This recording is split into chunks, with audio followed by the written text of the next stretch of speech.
On a Christmas family ski trip a few years ago, I got hit with the most awful putrid smell coming straight from my daughter, Florence. She was 4 years old at the time. And as parents, you develop a keen sense of smell for things like wet diapers or throat infection breath or old lunchbox that got left under the seat in the car. Those had become familiar smells, but this was a new smell and it stumped me. For a moment, I thought it might just be me smelling it until my worst nightmare as a mom became a reality. I heard a group of kids at the indoor resort pool talking about the little smelly girl. Immediately, I began Googling what to do if your kid smells. And it wasn't her armpits, it wasn't her pants. The strong, egg-spoilt smell seemed to be coming from her face, and I couldn't for the life of me figure out its origins. My WebMD searches made me consider an ear infection. But as parents, if you've ever had a kid with an ear infection, you know exactly what those symptoms look like and oddly smell like. I hugged my little girl, took a deep, stinky breath through my nose, and decided to accept my fate of mothering a stinky kid and raising her to be as loved as any good-smelling one. A week later, after the new year, we found ourselves back at home and back into our daily routine. At 4, my daughter loved to accompany me each morning while I put my makeup on for the day. Playing around with my brushes, she suddenly looked up at me with a gasp of realization.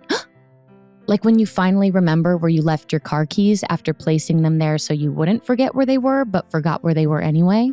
Gasp. "Mommy," she said, "there's a pom-pom in my nose." They say kids say the darndest things, and it's true. What the hell was she talking about? What, sweetie? She proceeded to explain herself like she was at a dinner party recounting a hilarious story over everyone's second bottle of wine. "You see, at school, I thought it would be funny to put a pom-pom up my nose when we were making art. So I put a pom-pom up my nose. It was funny, but it got stuck and I didn't want to get in trouble, so I forgot to tell anyone. But I have a pom-pom up my nose." I want to take a second to clarify 2 important parts of this story. 1, as a DIY crafter, I knew what pom-poms she was referring to. But for those who don't frequent a Jones or a Michael's, pom-poms are generally tiny, fluffy balls that range in size from roly-poly sizes to marble sizes to mozzarella ball sizes. They get glued on a ton of preschool art projects that end up straight in the garbage. The second thing I'd like to clarify is that my daughter had not been in school for 3 weeks because she'd been on holiday break, which means if there was said pom-pom up said nose, it had been there for a while. I suddenly started to believe this story when my questions were answered quickly and convincingly. "It's a brown pom-pom this big, roly-poly size, up this side of my nose, right side." "I can't believe I forgot," she laughed. An hour later, she was repeating this exact same hilarious story to our pediatrician. Her pediatrician confirmed she was telling the truth. There was a brown pom-pom stuck deep inside of her right nostril. He also confirmed it's where the sickening smell had been coming from. How long has it been up there, you think? Maybe a couple days, a week? Well, more like, I don't know, around maybe 3 weeks? Yeah, it's been up there 3 weeks. That pom-pom made a home for itself and didn't budge while my 4-year-old jumped on her bed, went snow skiing in the mountains, blew her nose daily, opened Christmas presents, celebrated New Year's, and even joined her while she swam. It was so far up her nasal canal, it had become embedded. So our pediatrician was now sending us to a pediatric ENT specialist to properly remove the pom-pom. Another hour later, me and my reeking child found ourselves recounting the story again to a pediatric ENT and his nurse. "How does the pom-pom come out?" my 4-year-old asked, beating me to the punch. The doctor abruptly took on the appearance of Edward Scissorhands as he pulled out the longest tweezers I'd ever seen and told her, "Well, I'm going to use these, stick them up your nose, and take it out." The tone went from comedy to horror movie really quick. These are the moments the classic parenting books don't prepare you for. This was exactly 3 months before words like COVID or global pandemic would be a part of our regular vocabulary. I'm aware that now there are tons of internet options for calming a child before placing something uncomfortably up their nose. But in January of 2020, it was not a common problem. To calm my daughter, I found myself saying things like, "This will be fun," and "It's gonna feel like a tickle and a sneeze." Even at 4, she could see right through my bullshit. She jerked her head away in fear and began to cry. "She has to hold still," said Dr. Scissorhands. And don't you just love when a pediatric medical professional tells you your child has to hold still? Dr. Scissorhands ran out of patience and decided to just speed things up by bringing in the suction tool. If she couldn't hold still to tweeze out the pom-pom, then he'd have to suction it out with a nasal vacuum. Now, if Florence didn't like Dr. Scissorhands, she hated Dr. Vacuum. Dr. Vacuum tried to make her laugh by demonstrating the suction tool on my t-shirt and my arm to show her that it doesn't hurt. But Florence saw right through his bullshit too, and knew that vacuuming a t-shirt or mommy's arm skin was not the same thing as suctioning out a pom-pom from her nose. She cried harder and she screamed, "No, please don't do this to me," just thrashing and kicking at the doctor and at the nurse. I held her while she sobbed in my arms. I was telling her to be brave, but I realized that I was just as terrified as she was. I was ready to walk out of that office and just accept our new life as mother and stinky pom-pom nose daughter. But the doctor began to explain the dangers of the pom-pom staying in her nose and the infection just getting worse. It was clear what had to be done. And the only way to suction the pom-pom out safely would be if my daughter was still. And in order for that to happen, we would have to physically pin her down. And I hated myself for what we were about to do. Florence sat on my lap facing outward. The nurse ordered me to bear hug her arms down, while 2 different nurses held down her legs, and my daughter began screaming, "No, Mommy, please don't do this. Please don't do this." And another nurse comes up behind us and begins to hold her head in place so that the doctor can begin. And as soon as the suctioning started, blood began to fill the tube. She began coughing and choking on her blood, which turned into screaming. And then I found myself screaming, and then she cried, and then I cried, and suddenly we were both screaming and crying, "Please don't do this. Stop, I'm sorry," while this medical staff kept telling us to just keep it down. And after what felt like an eternity, the pom-pom finally dislodged and came out. The nurses released her limbs so that Florence was able to jump around into my arms, and we just rocked and we cried. Our hands and our arms and our clothes just splattered with my 4-year-old's blood. The doctors and the nurses finally left to give us a moment. That moment is what helped me understand as a parent that while I may hurt when she hurts, I can cry when she cries. But I can't take the pain away from her. If something scary happens because of the choices she makes when I'm not around, or if something scary happens because this is life and to no fault of our own, life can be scary, in that moment I realized as her mommy, I can't magically make it unscary. There is no way to write this chapter for a parenting book. You just inevitably experience it. The doctor brought Florence her bloodied pom-pom in a tiny to-go container, a souvenir for the road, if you will. Leaving, we walked silently hand in hand into the elevator. A man caught the door in the last minute to join us for the ride down, and curiously, he looked at us. There were blood stains trickled down my white button-up shirt. Florence also had blood on her shirt, along with a few dried smudges on her face, her hair a mess, her free hand holding a tiny plastic container. "Dentist?" he asked. "Pom-pom up the nose," I replied. We left the hospital that day, a little wiser and smelling a lot better. Today's guest is Mary Laura Philpott, nationally bestselling author of I Miss You When I Blink and Bomb Shelter. Today, we're talking about her latest book, Bomb Shelter, and her process of writing essays and memoirs that examine the overlap and the profound in everyday life. Enjoy.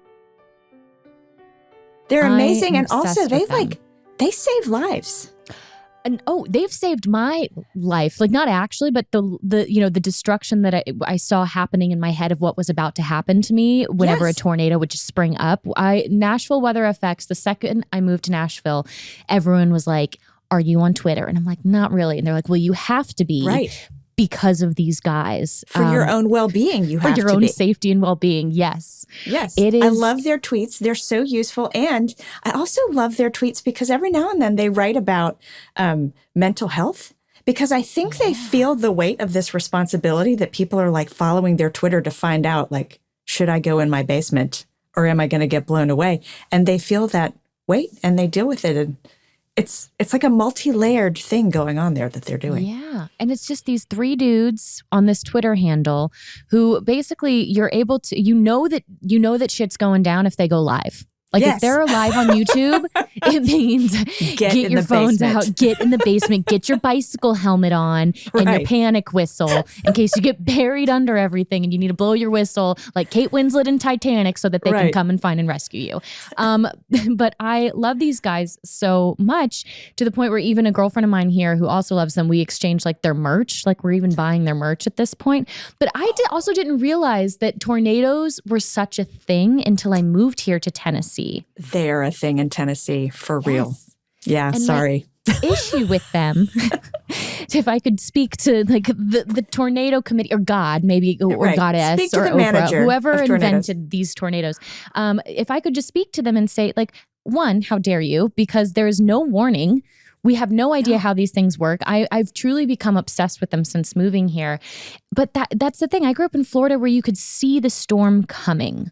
Yeah. You could see it coming. Or even in California, you don't know when the big earthquake is going to hit, but there's just a bunch of little ones. Where there's no little tornadoes. You're having a rainstorm and maybe there's a tornado coming and maybe there's not. And if there is, you'll find out 1 minute before it comes for you.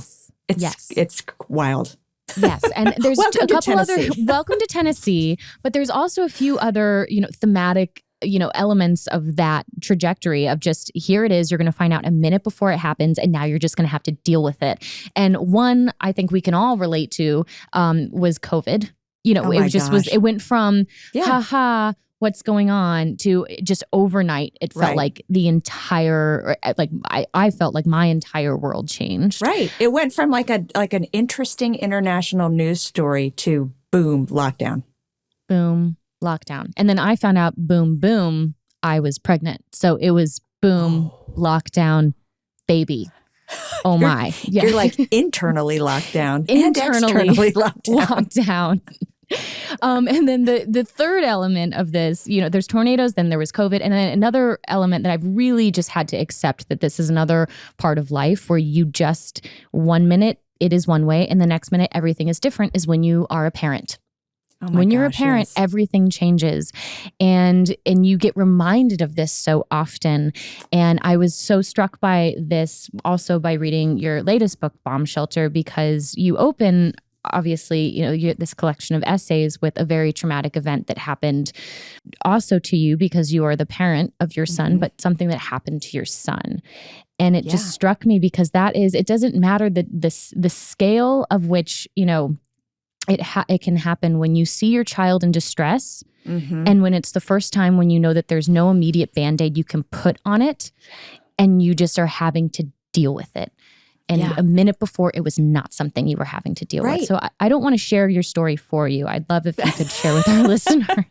Well, you're doing it actually very well. Context. You're welcome to. No, you're right, though. That's kind of how parenthood goes. Is there's that before and after of like life before you're a parent, and then boom, you become a parent and everything is different. But then those boom moments keep coming, much like our Tennessee tornadoes, with no warning. Sometimes a little warning, but sometimes no warning. And what you're talking about at the beginning of this book, at the beginning of Bomb Shelter, was my teenage son's first epileptic seizure, which we did not see coming. He did not see coming. We did not see coming.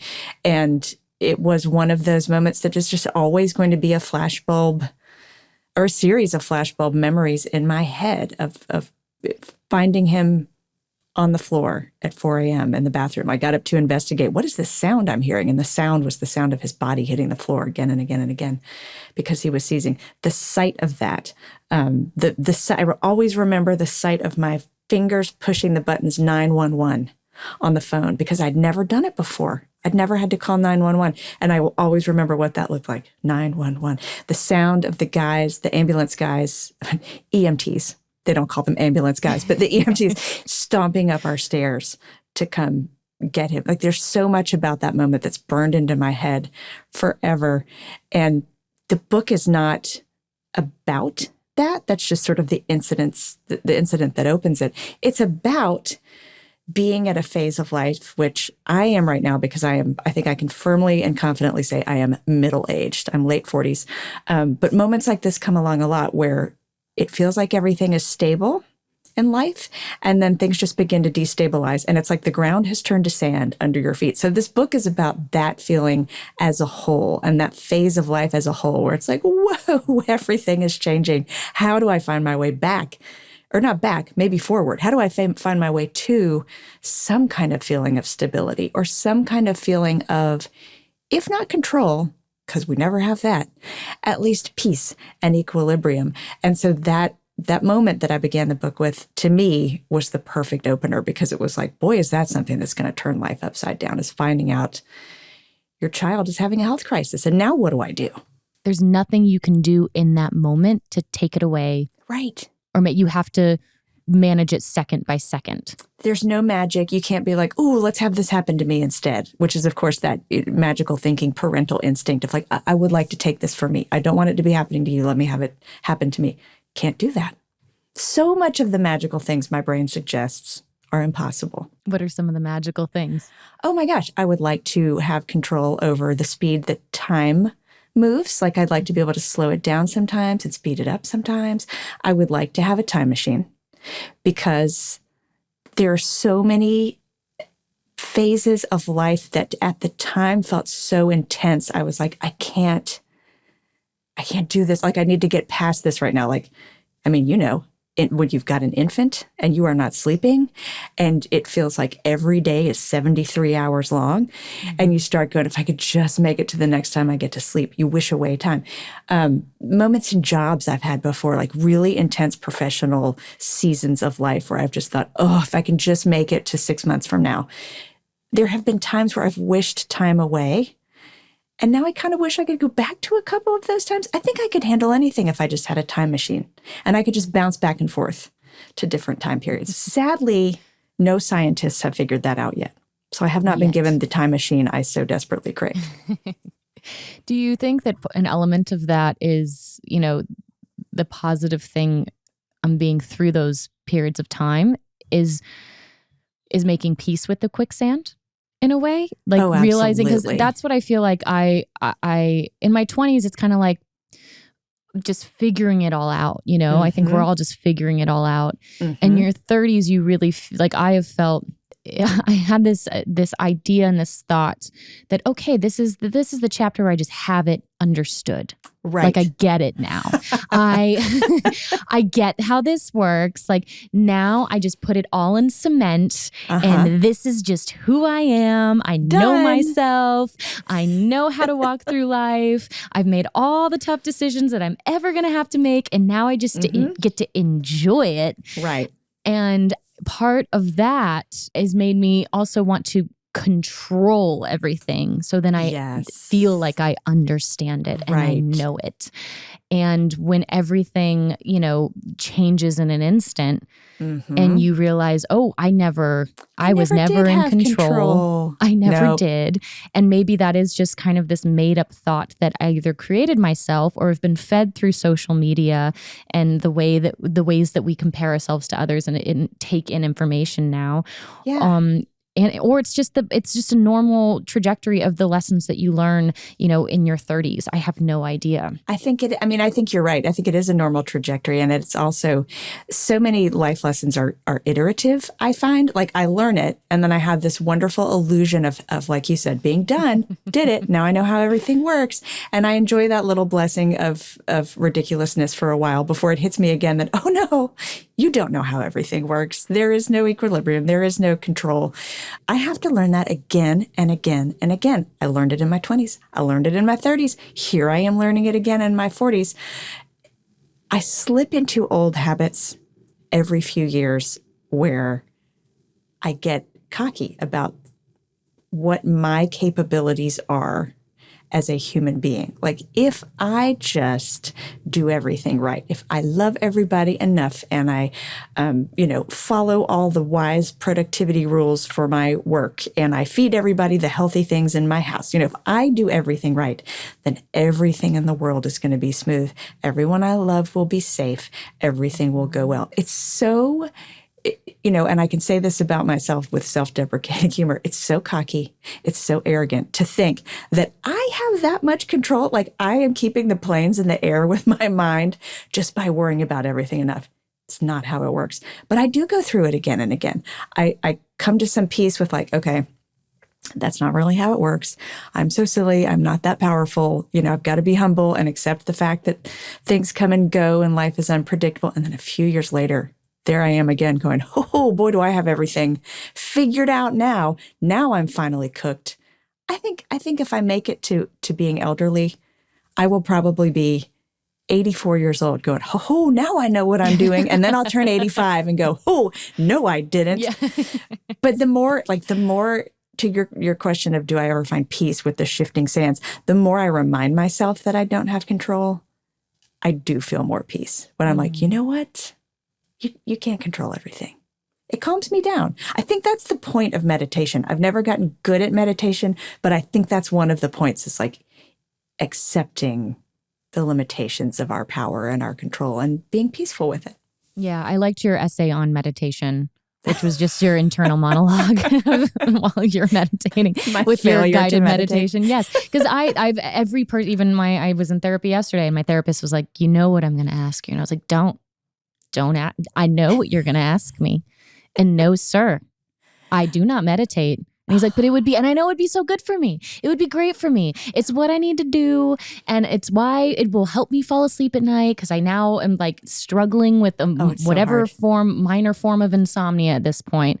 And I'm like, I know it would be good for me, but I don't like it. And it doesn't serve me right now. And it just makes me angry. And I haven't made friends with it yet. Yeah. I don't know if I'll ever make real friends with it. I will say, even when I'm doing it poorly, like I am in that chapter you're talking about, where I have the dialogue between my brain and the guided meditation, even when I'm doing it poorly, I do feel some benefit. I can tell when I get cocky and I stop doing my meditation for a few weeks, I can tell I'm irritated. I have a shorter fuse. There is something about it that works on some subconscious level, even when I'm sitting there going, this is not working and it's stupid and it's a waste of 10 minutes and I just want to fall asleep. It does something. I don't know how it works, but it does. So yeah. I keep coming back to it, even though I never get better at it. Yeah, I feel like I get that a little bit with free writing. Like if I put like a 5-minute timer on and just write like, I hate this is dumb, everything I write is terrible. And then by the end of it, I'm like, not bad. Right. I feel a little lighter.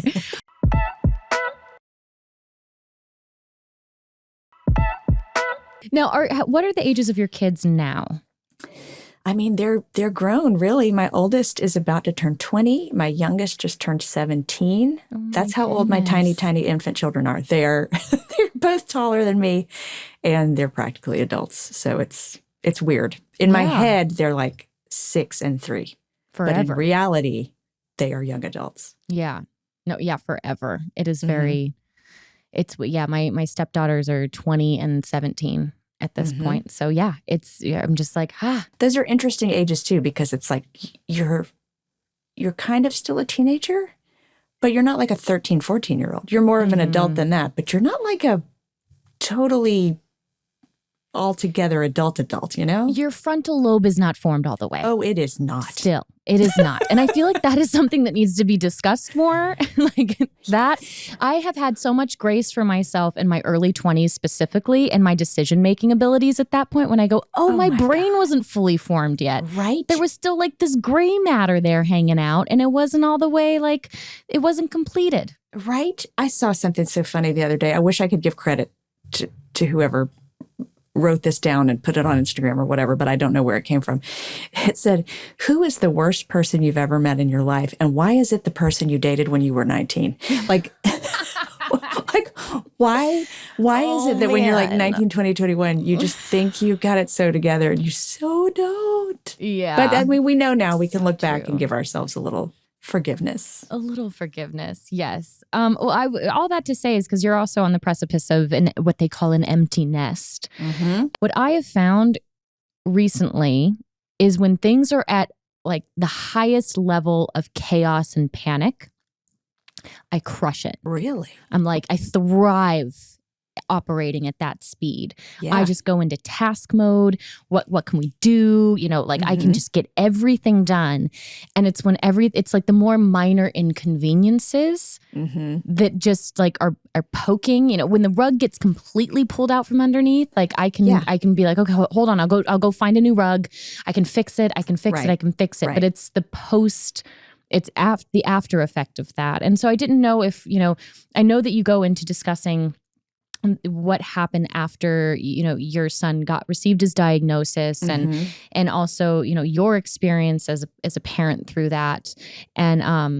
And what maybe that trajectory for you was, or even within your own life, other circumstances in which, in the moment of chaos, that there's things to get done. There's doctor's appointments to be made. There's things to research. There's, people to call, pharmacies to yell at. There's all these things that you have to get done. And then all of a sudden, when everything's finally somewhat stable after that, that is when I fall apart. I mean, that is so well said.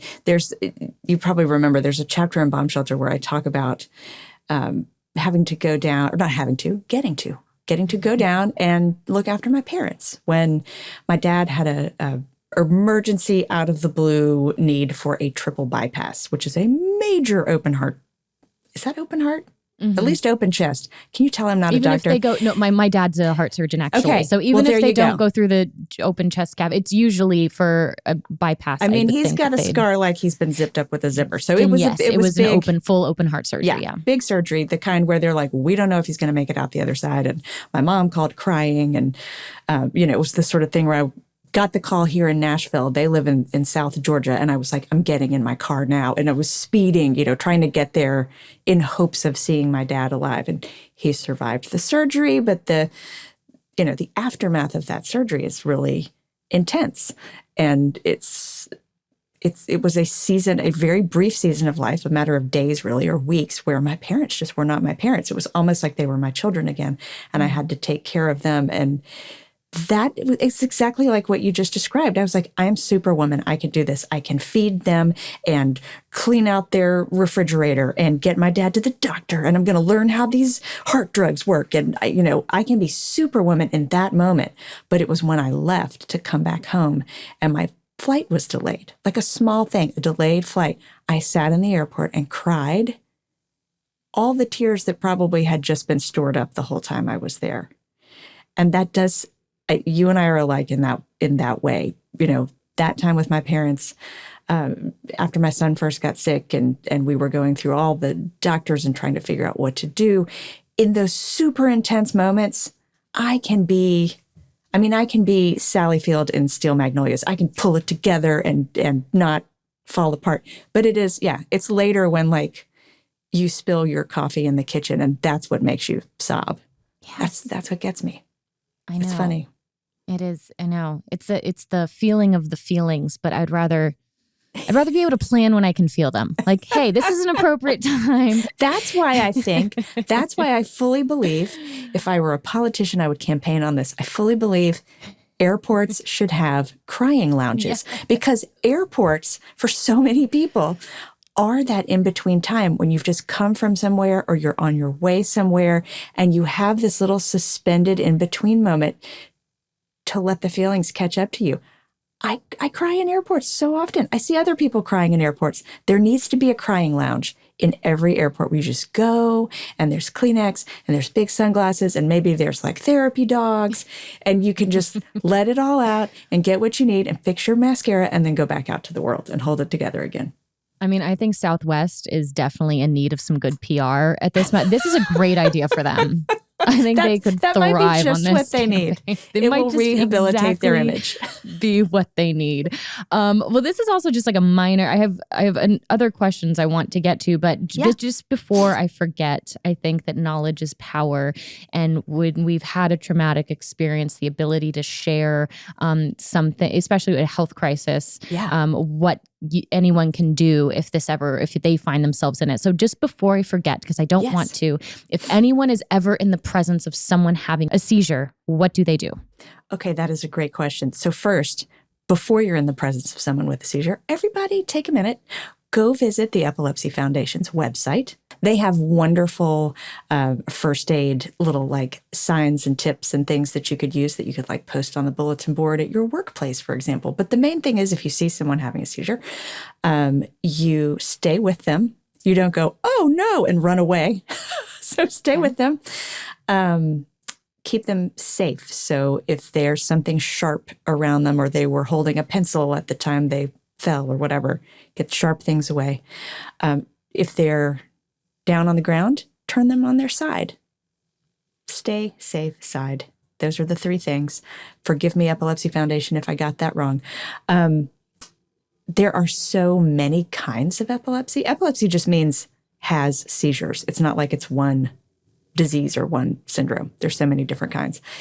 And you never know if you're out in public whether what you're witnessing is like a seizure that's been brought on by something else. So if you're in public and you see someone having a seizure, I think it is okay to call 911. But people who have the type of epilepsy that my son has, who may have seizures, not just once in their life, they actually know not to call 911 because you don't need to waste a whole ambulance drive over something that's only going to be a couple of minutes and then you're going to be fine. And as long as it doesn't go on over 5 minutes, he's in good shape. So there's so many different types of things that cause seizures and things to know about it. But the main thing is just, don't run away. Don't stick anything in somebody's mouth. I think there must have been like a movie or something in the 70s where someone had a seizure and somebody put something to hold down their tongue. Right. Yeah. So they don't I don't know where that came from. Bite their tongue or swallow their tongue, something like that. Yeah. I think people still think that's a thing. So they're like, hold their tongue. You don't need to do anything to anybody's tongue. Okay. just help them be comfortable and stay with them until they wake up. Well, thank you. I think it's especially, you never know when a tornado is going to go off. So you just need to be prepared. Right. How is your son today? He's great. He's great. He's like 6'1". He's my tiny little baby boy who is huge and out there in the world. He's a college student. He's doing great. Oh, my oldest biological daughter, turned 7 this past week, and I also your daughter had asthma from a young age or grew up with asthma. Yes, and my daughter is also asthmatic, and that was another scary. That's been a scary trajectory as a parent, and just in having to learn. That's another thing that sneaks up on you. Like yes. The wheezing can kind of start fast and escalate quickly. Do you have inhalers just like all over your house? Inhalers. We've got the the albuterol. We've got the what's it called? The nebulizer. The nebulizer. Yes. Oh man. And there was a period of time. I mean, at this point I could walk into an ER and they could be like, she needs this. And I'd be like, no, don't do that. Do this, this, and this. This does not work. We've tried it a million times. There was a point, luckily she's on a good medication now, but where I was in the emergency room a couple times a year at like 3, 4 in the morning. And it's always at 3 in the morning. Always at 3 in the morning. But that's the stuff on a weekend. It's never like noon on a Tuesday. No, but that is the part, just what's so funny. I mean, look, I do think all this to say is you do never know what's going to be the difficult part of parenting. But I do think we can all agree that parenting, we just know it's going to be hard. It doesn't mean it's going to be hard. You just know it's going to be hard. And recently I was around a few moms and someone was like, no one talks about it. no one talks about how hard it is. And I was like, really? Nobody talks about The thing is, everyone's talking about it, but you don't know what to listen to until you know what you need. Like, Yes. When I was pregnant, I read all these books. You probably did this too. Now it's the internet. I did. Where it's like, Anime Garden, I was Right. highlighting what to expect. Oh, yeah. because at that point exactly where you are on the timeline of this. You're like, right now we're in utero, and the next thing that's going to happen is birth. So you prepare for that. But as you go, and this is really not just parenthood, this is life in general, things really start to diversify and you don't know what's coming next. And you can't prepare. So like I remember saying a couple years ago when my firstborn left for college, like, no one talks about how hard this is. And then I was like, wait a minute, I think there's like 1 billion articles about this. I just didn't read them really or pay attention to them because I didn't know I was going to have such a hard time with it. I thought I would just be like, yay, congrats, see ya. Like I didn't know I was going to be so upended by the child leaving the house. But if I had known, I would have gone and gotten, what to expect when you're expecting them to leave. But, you kind of don't know what you need to be paying attention to. But I understand your friend who was like, no one talks about it. Maybe she just hadn't heard people talking about it before because she didn't need it before. And now she does. And she needs everybody to talk about it all the time. And everyone talks about it all the time. Yes. And should, because that's what, sharing information, I think, is what makes people feel less alone and makes them realize that there are options. There's not just one way of doing anything, especially raising kids or giving birth or feeling a certain way about raising kids or giving birth. Right. And sometimes somebody puts something into words that gives you such peace. Like this is why I read, and it's also why I write. That feeling of having that sort of staticky feeling in your head where you're like, something is upsetting me, something is hard, something is difficult, and I don't know how to put into words what it feels like. And then you either read somewhere or someone says to you something that just crystallizes it. It's the greatest relief. It's like, yes, you named it. That's what I feel. Mm-hmm. Even though the circumstance hasn't changed, I feel better because I know what to call it now. That's why talking about all this stuff is good, because even if you don't change anything about what's going on, even if you can't, control what's going on, having words for it and knowing you're not alone makes a big difference. Have you always been a writer? Yes, but not professionally. I became a professional writer in my 20s, but even if you dialed our magical time machine that we don't have, if you dialed that back to any time in my life, you would see me working out my difficulties in writing. Like that's how I get any sense of control over my emotions, is by trying to put them on paper and just make order out of the chaos. What were you doing before you were a professional writer? So I come from a family of doctors. I come from a scientific family. And so I assumed, in this really non-creative way, I just looked up the family tree and was like, oh, doctors, okay, that's what I'll be. And so I went to college thinking I would be pre-med. I actually started out pre-med, and then I took chemistry. I took chemistry and calculus the same semester. And that was the end of my pre-med dreams. Because they were so hard. But also, it wasn't just that they were hard and I gave up. They were hard in the kind of way that, sometimes something is hard and you're like, this is hard, but I'm going to get through it to get what I want. It was more like, this is hard, and you know what? I don't actually want this enough to try to get through this. It's like I got to college away from my household and away from my own family, and finally had a minute to look around and go, I don't think I want to be what everyone else is in my family. Mm-hmm. And I didn't know what I would be because I had never looked around and really paid attention to what other things were out there. So I applied to law school my senior year of college. I applied to the first 4 law schools who sent me brochures in the mail. That's how much my heart was in it. I was like, 1, 2, 3, 4, sounds good. Check. Right. Applied to those, got into those, got to the part where it was like, now you have to pick where you're going. And again, I got that feeling of, I don't even want this enough to make this decision. And so that was spring of my senior year. I wrote to the law schools and said, no, I'm not coming. I walked down to the careers office at my college and I was like, hi, I'm aimless and graduating in 2 months. What do you have? And they were like, we have one more company still doing interviews on campus. Would you like to interview with them? And I said, yes. And I walked out. And then I walked back in and I said, wait, what is it? And they said, it's Accenture, which is, like software consulting. All these years later, still couldn't really tell you what it is. Perfect. I was an English major, by the way. And I went on the internet, the brand new baby internet that just barely existed at that time, and looked up, what is consulting? What is this company? And learned the way you learn a script. I learned the language to use in the interview so that I could ace the interview and get the job, because I was so terrified of graduating and not knowing what I was, Like everyone talks about, what are you going to be when you get out of school? And I thought, if I don't have a job or a career or a big life dream, what am I? And so I was like, well, I'm a consultant. And I went and did that for a few years. And the whole loved time, it, I'm sure. Just whole loved time it. I was there, had no idea what I was doing. I met so many smart people. I still have friends from that company. It is a great place to work. And I think it is probably even greater if you do know what you're doing, which I never did. And so in my mid-20s, I left that job and that was my first writing job, was when I left Accenture and I went to work in corporate communications for a hospital. So my first writing job was like brochures and patient information materials, like what to do in case of a seizure. Wow. And all that little stuff that I wrote in my mid-20s, like stored away in my brain somewhere. That's how I knew what to do the morning I found my son on the ground. That bubbled up from like the recesses of my brain. It was like, put something soft under his head.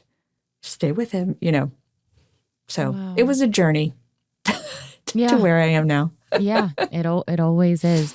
Do you think this generation of teenagers and young adults that have yet to have fully formed brains, anyone under 25 basically, do you think that they have, that they feel the same pressures we did to know what we were going to do and know what we were going to be? I hope not.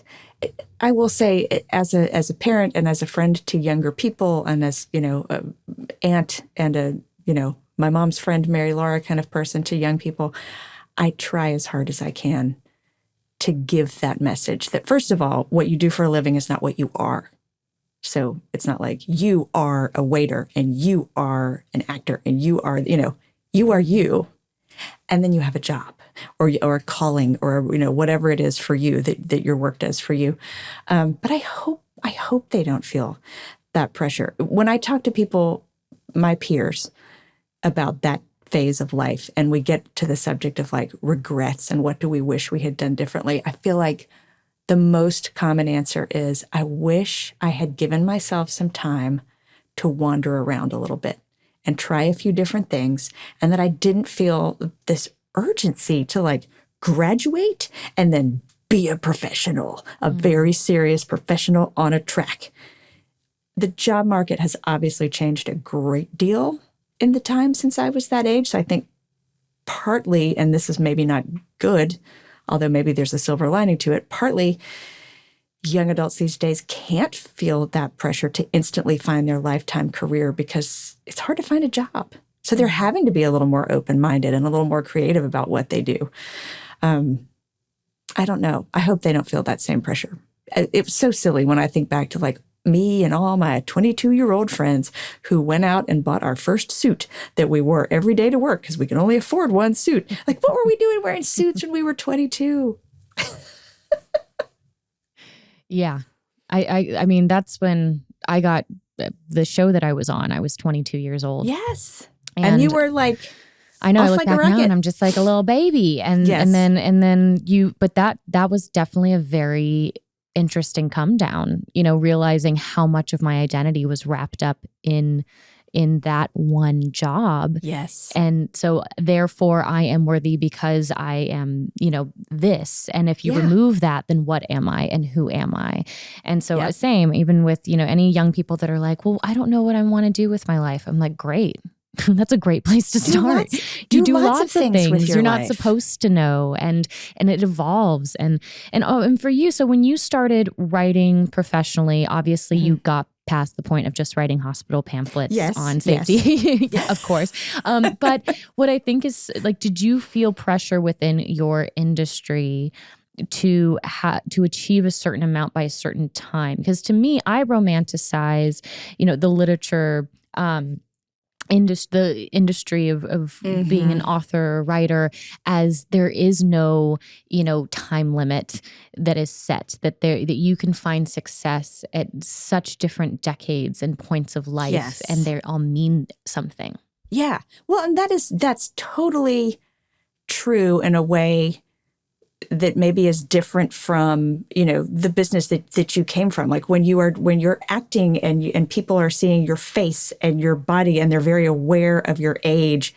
And I'm just kind of getting my mind around this because my daughter is an actor and she's looking toward being in that business. So I'm trying to wrap my mind around how it works and how valuable seeming maybe youth is in that business. And writing is different because, other than like right now, you can see me on a screen, but other people are just hearing my voice. And most of the time they're just reading my words on a piece of paper. So my age has very little to do with, what you're taking in terms of my words. But there's this kind of a segment of the creative writing world that is very literary, and it's the people who go to like get their MFA in their 20s and they want to be on the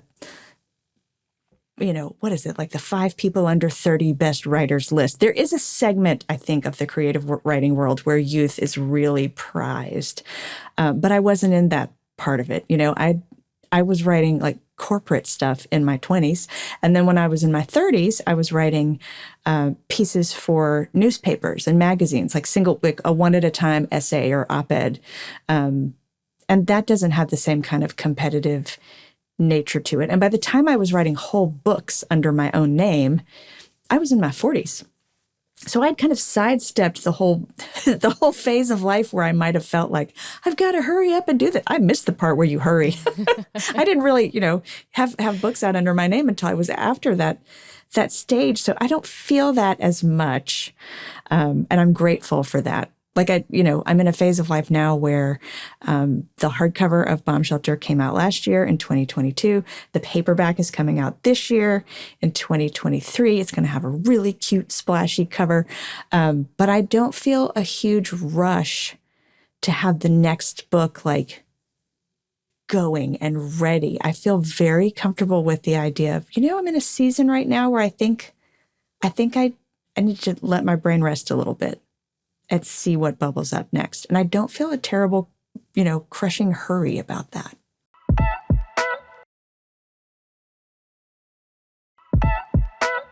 Do you write every day, or in the time of rest, do you allow yourself to just experience as opposed to put it on the page? That's a good question. In a time of rest, like right now, this is probably one of the only times where I don't write every single day. I still come pretty close. And most of the time I do write every day. It's not always on a book. Like sometimes I'm writing, I write other things. I write book reviews. I still write articles and essays and things like that. Sometimes the thing I'm writing is just a single paragraph. Like I'm writing a blurb for somebody's book, or I'm writing people contact me all the time to say, can you write a little something? So I'm usually doing something with words every day, even if it's not a big project that I'm working on. But this particular week, I didn't write today. And I haven't burst into flames, so it seems to be okay. We'll see. There's no tornadoes outside yet. We'll right. see. We've got to check Nashville weather So far, FX. so good. I think it's okay to take a break sometimes. I don't know. I know that's really hard for me. I can only do that during Christmas. Like for me, best time. like celebrate Christmas, and I celebrate Christmas, and we do, and so. But what's funny is my version of a break then is also like buying gifts, wrapping things, decorating, making cookies. Like it's not right. So it's restful. not an actual break, right? At all, right? That week between Christmas and New Year's, oh, it's perfect. It can be. It's probably not perfect when you have a tiny baby. It is perfect. I have a tiny baby. I'm in a life transition right now. Yes. You know, of you know, divorce and separation, and so it's all and it like this is like a really, I know in like 5 years I'm gonna look back and be like, that was the yummy stuff where I learned and grew, and now I'm just like, this is bullshit. Like You know what? Even if you look back in 5 years and you go, that was bullshit, that is okay, because some seasons just are bullshit. I mean, I love your whole botanical metaphor for this, you know, seasons of life where you have a super bloom after a big rain. That's real. Yeah. Yeah. No, I meant it when I opened this podcast. The very first episode is kind of an essay that I wrote called In the Dirt. And it just said that this is where we're starting. I am deep, deep in the soil matrix. And that's cool. That is absolutely okay. As far as other writers go, and I know you mentioned like sometimes people ask like for blurbs and stuff like that. I love so many of the writers who wrote blurbs on your book, and like Glennon Doyle, you got Tembi Locke, Lori Gottlieb. I might have messed up her last name, but I love all of them. And is there like like I just picture that you guys all just like call each other up and be like, hey, need anything? Can I read anything for you? That it's like this awesome group of like cool, badass women. Yeah, we just have a group text. No, I as you were talking, I picked up my copy of Bomb Shelter to look at the back.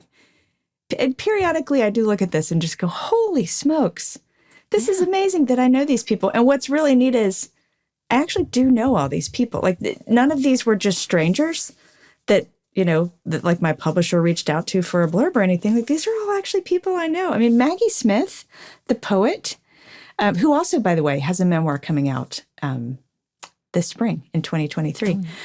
Like that's a smart lady. These are smart people. Yeah. Danny Shapiro. I mean, this is sort of, yes. You know, you can go through, and you maybe are this way as well with your work, like seasons of life where you're like, oh, you get used to things. You kind of acclimate to where you are and you're like, it's not that special. It's not that big a deal. Whatever. I'm just going to work.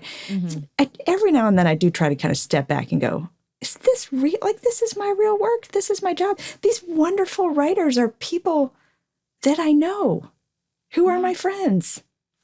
I love it. It is important to do that, and you should love it. And except it is when I awesome hate it, but mostly I know.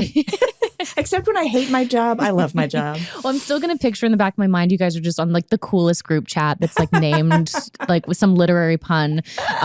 Did you watch From Scratch, by the way? The show. Do you know what? I've been saving. So I obviously have read the book actually multiple times. I've been saving the show because I want to like binge watch it every night, and I haven't yet had a week that is that. I keep thinking like when my kids go off, like when my daughter goes off to summer school for acting this summer, and maybe my son goes off to do whatever he does in the summer, be a camp counselor or whatever, I'll have like that perfect week. So, but I don't want to wait that long. I've been saving it is my answer, and I haven't done it yet, and I'm dying to. Everyone I know who's watched it said it's great. Yeah, I did not know. Like all I knew about it was, funny enough, the actress, and she's always been a fantastic writer. Marguerite McIntyre, she played my mother on the show that I was on, The Vampire Diaries. She played the role of Sheriff Forbes. Well, she's like the executive producer, like showrunning. She wrote. Really? Yeah, on the show from scratch. And so she was just like, like Tembi Locke, and it's going to be really beautiful. And then they were in Italy, obviously, making the show. And I just was like, oh, this is so sweet. And then I saw the poster board and I was like, this is going to be so great. Like I knew nothing about it except it was like Italy and from scratch. I was like, oh my gosh, it's like a cooking love story in Italy is what I went into thinking it was. So you didn't have Kleenex with you or anything? Oh my God, my children were with their dad, and I had like a few days of just, what am I gonna do? And so I was like, oh, I'll start this cute Italian cooking rom-com series. Right. And I was like, you destroyed me. And I knew I could literally, the second that any like kind of monologue started, I'd be like, oh, I knew she wrote this episode. I knew she wrote this part because I know that this is killing me. You have to go back, even though you know what happens now. Go back and read the memoir. Yeah. Because Tembi she's a really lovely writer. And, obviously she and her sister Attica worked on the writing of the show. But of course, read do read the memoir too. It's really good. I'm so excited to read it. But yes, be ready when it's such a beautiful telling of Tembi's story, and not to give anything away at all, because actually I think it is really powerful when you go in not knowing anything. So don't even Google it if you don't know what we're talking about. Beautiful Italian rom-com. Just watch this fantastic Italian rom-com with cooking bring a box show. Of Kleenex. Maybe bring some Kleenex just to dab. Yeah. But it really is. I am encouraged because I do feel the fact that also we're in this new. For me, I lived in LA for a while. I lived in Atlanta. I always had this thought, like, in order to be an actor or be in a certain industry, you have to live in a place because that is where the industry is. And that exists for a handful of industries in the world. Right. Sometimes you have to live somewhere because that is where you have to live for your job. Mm-hmm. For my industry, you can now live anywhere you want. It is That's so awesome. Much of it is online and Zoom, and you're able to just fly in and out, or be flown in and out for things. Mm-hmm. But for you as well, and for your industry, there is no, you have to be in this one city. You don't have to live in New York to write for a magazine and be published by this literary author, or this publishing company. You can mm-hmm. really live wherever you want to be. And so even just to see this collection of incredible writers on the back of your book, and know even here in Nashville, like the bookshop Parnassus, Parnassus. Did I say Parnassus? Thank you. Yeah. Parnassus. I go in there and I just feel like there's just such a camaraderie and a community of writers in this town. You're right. There is a wonderful community of writers in this town. But one of the beautiful parts of the online world, which certainly has its dark sides, the internet and social media and all that has its problems, but you can live anywhere now and be a creative person and have a community of fellow creative people that you can talk to anytime. Like, some of my best writer friends are people that, if I see them at all, I maybe see them once a year or once every 2 or 3 years. If we happen to be, going to the same book festival and staying in the same hotel and getting a pizza. I'm thinking of Lori Gottlieb. We ate pizza at a hotel bar once. But because we can connect online and then, you get to know people and then you have your little text threads or whatever, I do feel like I have a community of writers and writer friends, and they're everywhere. And I do love that. And I'm actually really, it makes me happy to hear you say that it's the same way for acting now. Because I really thought it was like you either live in New York or you live in LA. And so that's neat that you can live other places and still be doing it. Yeah, I've only ever filmed one thing in LA or twice in my whole career. Okay. Yeah. It's wild. So you really don't need to live anywhere. Anyone listening to this who is, because I think it's important to hear that even if, especially as women, mothers, parents, or wherever you find yourself in life, just because you're not 20 and at the start of figuring out what your career is going to be, I think it's important for women to hear in their 30s, 40s, 50s, even beyond, that you can start then. There is there's no expiration date to starting something new or following a new career path. And even for me, when I hear other women say, I think I kind of want to go do this like improv class, or I think I want to start a comedy, or I think I want to start a podcast. I'm like, great, go do it. Just do it. Do it. The older you are, the more sense you have anyway. I cannot tell you, especially with the book that came before this was called I Miss You When I Blink. And something about that book, it's also a memoir, and it's very much anchored in my kind of mid to late 30s. But something about that book hit a chord with readers in their late 20s. It really kind of caught on with readers who were like 28, 29 for some reason. And I got so much reader mail, like emails and direct messages and things from people going, I'm about to turn 30 and I'm just having an absolute crisis because I don't know who I am and I don't know what my life is going to be. There is this crisis point that seems to hit people, especially women, right when you turn 30. And every single time, and I've tried to write back to every person who ever writes to me, but every time I wrote back, I would be like, no, this is great that you're still figuring things out at 30. You can still be figuring things out at 40. The beauty of once you get over this hump of I've got to know what I'm doing by this point. Once you get past it and you realize, oh, wait, no one knows what they're doing.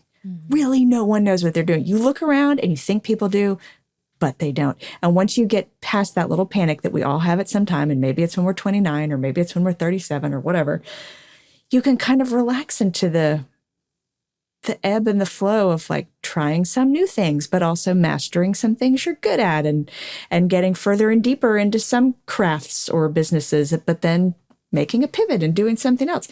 You start to realize that people are reinventing always.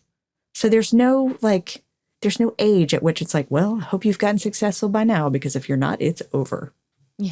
Yeah, I know. I do.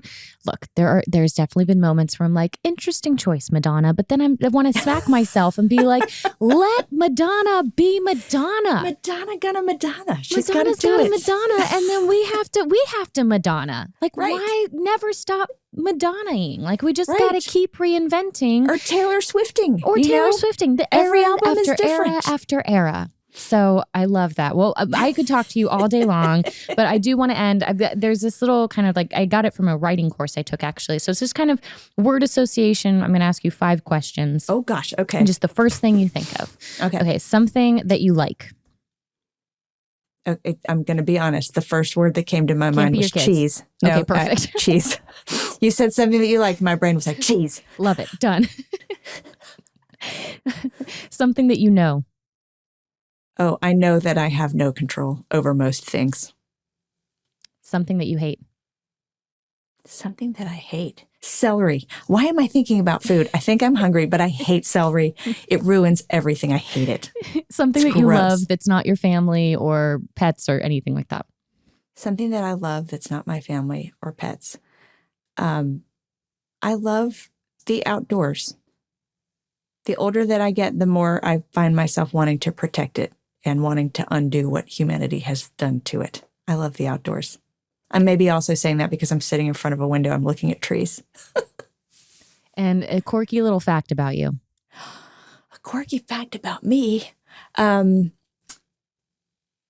here's one.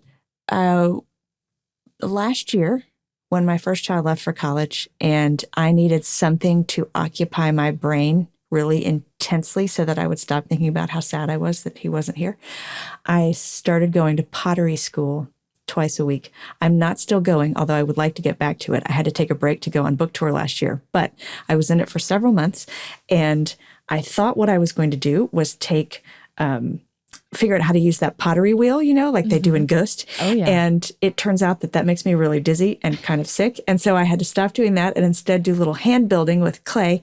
And I started making teeny tiny clay turtles, like the size of a golf ball.